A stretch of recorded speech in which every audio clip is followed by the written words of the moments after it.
Intelligence said the beach was defended by second-rate troops who'd surrender at the first sign of American firepower. But intelligence is catastrophically wrong. The beach is defended by the 352nd Infantry Division, battle-hardened veterans, and the naval bombardment that was supposed to destroy German positions has missed entirely.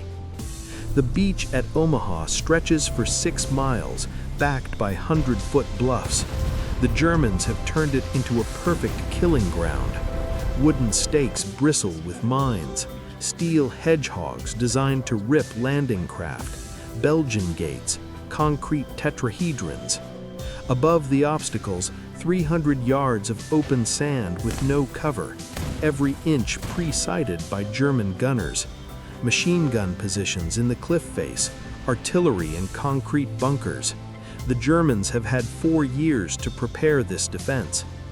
At 0630, as landing craft approach within 400 yards, the German guns open fire. The sound is like the world tearing apart. 88mm shells scream overhead, geysering water. Machine gun fire rakes the waves, tracers drawing red lines through morning air. Nash's boat surges ahead, slamming through waves now mixed with shrapnel and bullets. The first shell hits a landing craft to Nash's left. The explosion is orange and red. The boat disintegrates, spilling men into water over their heads. Nash watches a man flail for 3 seconds before vanishing beneath the waves. Another boat takes a direct hit, then another. The water is turning into a maze of wreckage and bodies. At 100 yards, Nash's coxswain drops the ramp early in chest-deep water. Sergeant John Wilkes is standing at the front.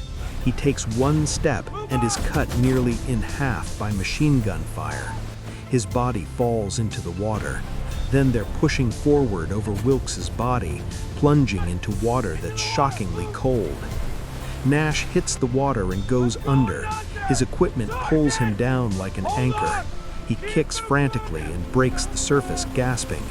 Machine gun fire stitches the water around him. Men are screaming, some calling for medics, some calling for their mothers. Nash struggles toward the beach, rifle held overhead, every step taking an eternity. He makes it to the sand and throws himself behind a steel hedgehog.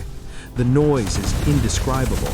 Artillery screaming, mortars crumping, machine guns chattering, men dying. He looks back and sees bodies floating face down in the surf, equipment bobbing alongside them. Company A landed with 230 men. In the first 10 minutes, they take 96 casualties. The survivors are pinned down, leaderless, and the Germans are methodically working through them. Nash realizes he's soaked in seawater and other people's blood. He realizes he's probably going to die on this beach, and nobody back home will ever know how or why. The thought makes him angry, a hot, pure anger that cuts through the fear like a knife. 200 yards away, Colonel George Taylor has made it to the seawall. He's surveying the carnage and arrives at a simple conclusion. They can't stay here. Staying here is certain death. Taylor pulls himself to his feet, standing fully upright in full view of German positions. He starts moving along the seawall, shouting. His words will become the most famous of D-Day. 2 kinds of people are staying on this beach, the dead and those who are going to die. Now let's get the hell out of here. The words spread like fire. Men who've been paralyzed by fear start to move. Nash hears them third hand. 2 kinds of people. He thinks for 3 seconds. Then he starts crawling with Medic Baumgarten toward a gap in barbed wire at the bluff base. Halfway there, his squad leader rises to wave them forward. The machine gun finds him instantly. Beyond the wire is a minefield. German signs warn of mines. American bodies prove the signs aren't lying. A corporal named Peterson takes point, testing each step. It takes 15 minutes to cross 30 yards. Halfway across, one man steps wrong. The mine takes off both his legs. His screaming brings German mortar fire. They leave him. It's the hardest thing Nash has ever done, but they leave him. 6 men out of 32 reach the base of the 100-foot bluff. The bluffs are nearly vertical, 70, 80 degrees. The soil crumbles under their hands. Peterson starts climbing. He makes it 15 feet before machine gun fire sends him tumbling backward. He gets up and starts again. A man climbing nearby takes a bullet through the shoulder, but keeps climbing one-armed, his blood painting the clay behind him. Nash finds a rhythm: grab, pull, step. His hands are bleeding, nail covers torn. He's been in combat less than 2 hours, but feels aged 10 years. Peterson reaches the summit first. Nash is 20 feet below when he hears gunfire, and Peterson's body comes tumbling down past him, lifeless.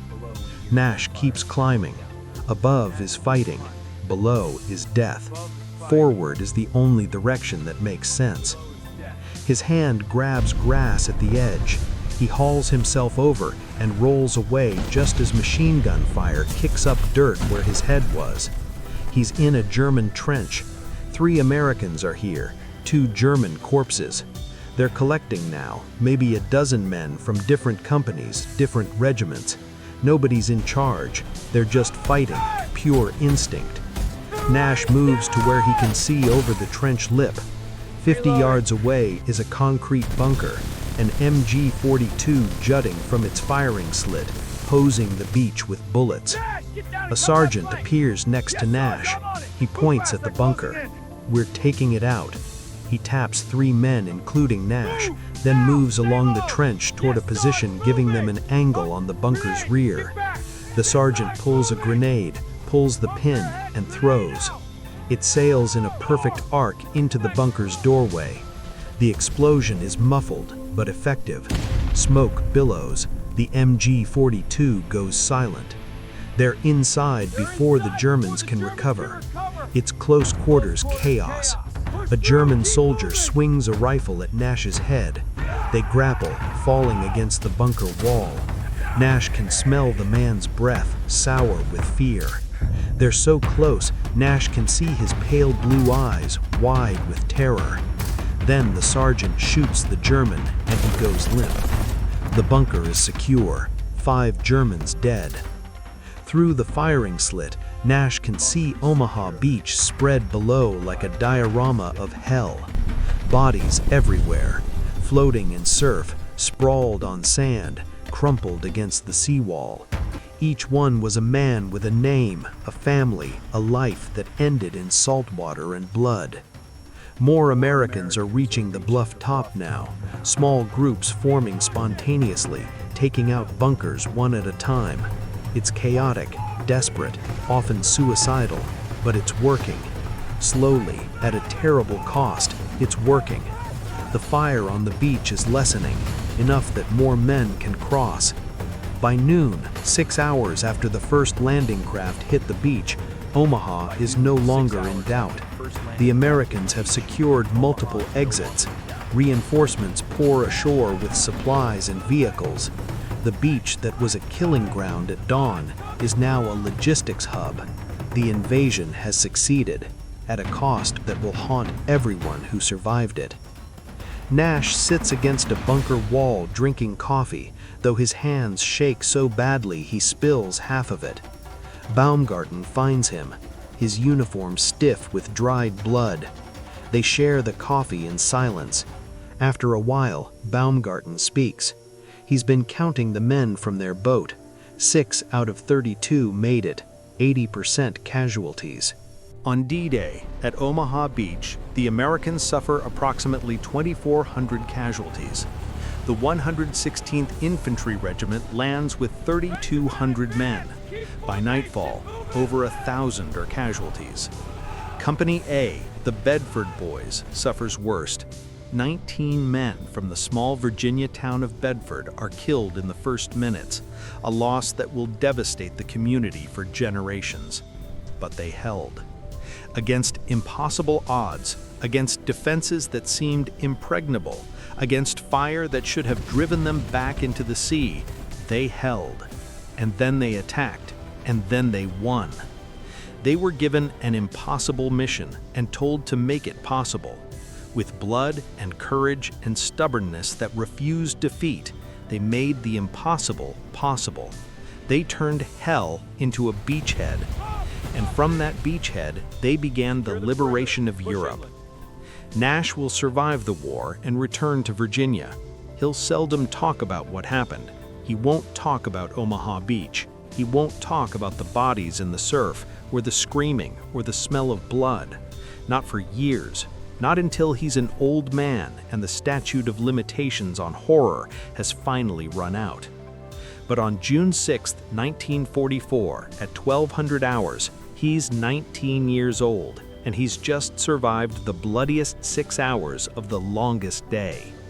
He's sitting against a bunker wall, drinking bad coffee, watching the beach transform from a graveyard to a highway, and he's alive. Improbably, impossibly, miraculously alive. Around him, thousands of other men are discovering the same thing.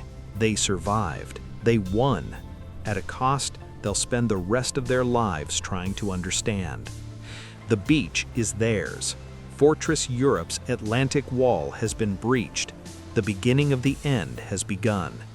And it started here, in hell, on the stretch of sand that will forever be known as Bloody Omaha.